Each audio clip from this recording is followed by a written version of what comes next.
ವೀಕ್ಷಕರೇ, ಕಳೆದ 2.5 ವರ್ಷಗಳಿಂದ ನೀವು ಪಟ್ಟ ಕಷ್ಟಗಳು ಅಷ್ಟಿಷ್ಟಲ್ಲ.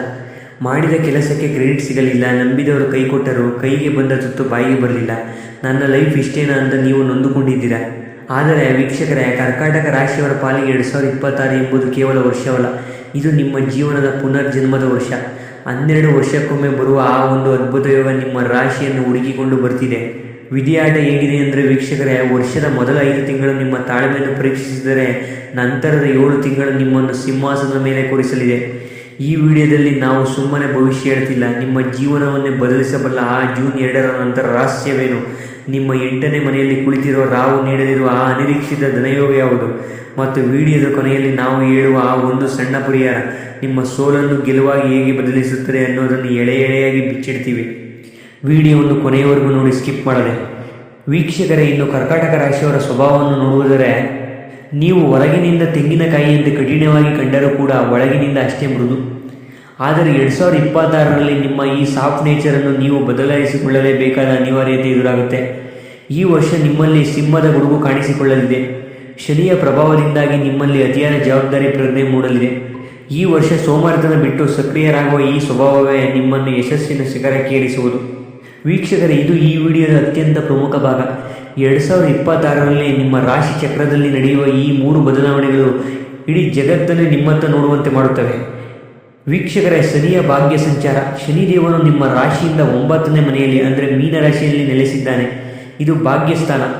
ಕಳೆದ 2.5 ವರ್ಷಗಳ ಅಷ್ಟಮ ಶನಿ ಕಷ್ಟಗಳು ಈಗ ಪೂರ್ತಿಯಾಗಿ ಕಳೆದು ಶನಿ ನಿಮಗೆ ಧರ್ಮ ಮತ್ತು ನ್ಯಾಯದಿಂದ ಹಣ ಗಳಿಸುವ ದಾರಿ ತೋರಿಸಲಿದ್ದಾನೆ. ಆದರೆ ನೆನಪಿಡಿ, ಇಲ್ಲಿ ಶನಿ ಸ್ವಲ್ಪ ನಿಧಾನಿ. ನೀವು ತಾಳ್ಮೆ ಕಳೆದುಕೊಂಡರೆ ಅವಕಾಶ ಕೈತಪ್ಪಬಹುದು.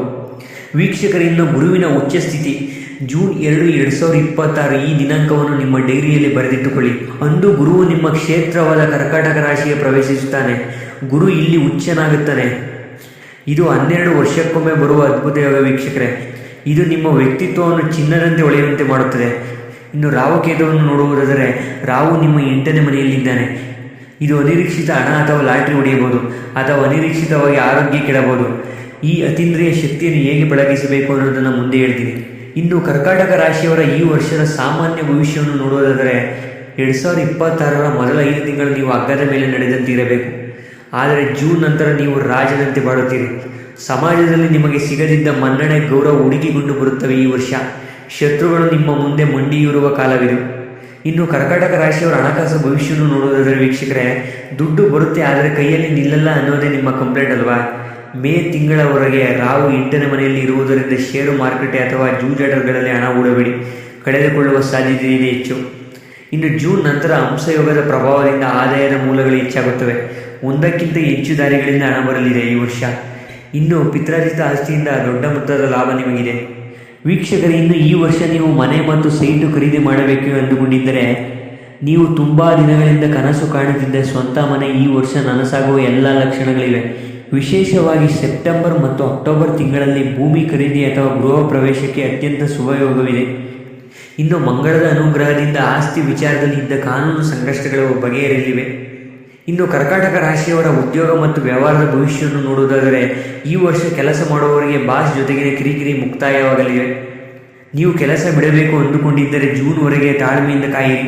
ನಂತರ ನಿಮಗೆ ಸಿಗುವ ಆಫರ್ ನಿಮ್ಮ ಲೈಫ್ ಸೆಟಲ್ ಮಾಡಲಿದೆ ಈ ವರ್ಷ. ಇನ್ನು ಬಿಸ್ನೆಸ್ ಮಾಡುವವರಿಗೆ, ಹೋಟೆಲ್, ನೀರು, ಕೃಷಿ ಅಥವಾ ರಫ್ತು ಆಮದು ವ್ಯವಹಾರಗಳಲ್ಲಿ ಇರುವವರಿಗೆ ಈ ವರ್ಷ ಲಾಭದ ಸುರಿಮಳೆಯಾಗಲಿದೆ. ಇನ್ನು ಹೊಸ ಬ್ರ್ಯಾಂಚ್ ತೆರೆಯಲು ಈ ವರ್ಷ ಸಕಾಲ. ಈಗ ಕರ್ಕಾಟಕ ರಾಶಿಯವರ ಆರೋಗ್ಯ ಭವಿಷ್ಯವನ್ನು ನೋಡುವುದಾದರೆ, ಇಲ್ಲಿ ನೀವು ಸ್ವಲ್ಪ ಎಚ್ಚರವಿರಲೇಬೇಕು. ರಾಹು 8ರಲ್ಲಿದ್ದಾನೆ ಅಂದರೆ ಸಣ್ಣ ಪುಟ್ಟ ಅಪಘಾತ ಅಥವಾ ಶಸ್ತ್ರಚಿಕಿತ್ಸೆಯ ಯೋಗ ಇರುತ್ತದೆ. ರಕ್ತದೊತ್ತಡ ಮತ್ತು ಡಯಾಬಿಟಿಸ್ ಇರುವವರು ವರ್ಷದ ಆರಂಭದಲ್ಲಿ ಜಾಗರೂಕರಾಗಿರಬೇಕು. ಇನ್ನು ಜೂನ್ ನಂತರ ಗುರುಬಲದಿಂದ ಆರೋಗ್ಯ ಚೇತರಿಸಿಕೊಳ್ಳಲಿದೆ. ಇನ್ನು 2026ರ ಕುಟುಂಬ ಮತ್ತು ಪ್ರೀತಿ ಜೀವನವನ್ನು ನೋಡುವುದಾದರೆ, ಈ ವರ್ಷ ಮನೆಯಲ್ಲಿ ನೆಮ್ಮದಿ ಇರಲಿದೆಯೇ? 2026 ಅದಕ್ಕೆ ಪರಿಹಾರ ನೀಡಲಿದೆ. ಕಂಕಣ ಬಲಕ್ಕಾಗಿ ಕಾಯುತ್ತಿದ್ದವರಿಗೆ ಜೂನ್ ನಂತರ ಕಂಕಣ ಭಾಗ್ಯ ಕೂಡಿ ಬರಲಿದೆ ಈ ವರ್ಷ. ಇದು ನಿಮ್ಮ ಮನಸ್ಸಿಗೆ ಒಪ್ಪುವ ಸಂಗಾತಿಯೇ ಸಿಗುವ ಕಾಲ.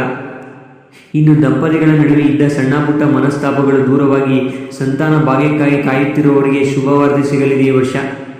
ವೀಕ್ಷಕರು, ಇನ್ನು ನಿಮ್ಮ ರಾಶಿಗಿರುವ ದೋಷಗಳನ್ನು ನಿವಾರಿಸಲು ಈ 2 ಕೆಲಸಗಳನ್ನು ತಪ್ಪದೆ ಮಾಡಿ. ಕುಲದೇವತಾ ಪ್ರಾರ್ಥನೆ. ವರ್ಷದ ಆರಂಭದಲ್ಲಿ ನಿಮ್ಮ ಕುಲದೇವತೆಯ ದೇವಸ್ಥಾನಕ್ಕೆ ಹೋಗಿ ಅನ್ನದಾನ ಮಾಡಿ. ಇನ್ನು ಗುರು ಸ್ತೋತ್ರ.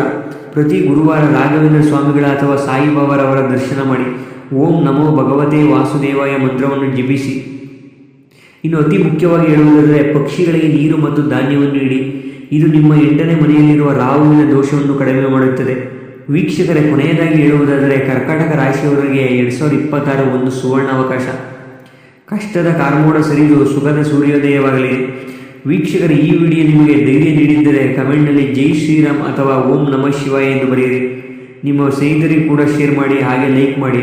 ನಮ್ಮ ರಾಶಿ ಮಿತ್ರ ಚಾನಲನ್ನು ಸಬ್ಸ್ಕ್ರೈಬ್ ಮಾಡಿ. ವೀಕ್ಷಕರೇ, ಮುಂದಿನ ವಿಡಿಯೋದಲ್ಲಿ ಮತ್ತೊಂದು ರಾಶಿಯ ರಹಸ್ಯ ಬಿಚ್ಚಿಡ್ತೀನಿ. ಅಲ್ಲಿವರೆಗೂ ಧನ್ಯವಾದಗಳು.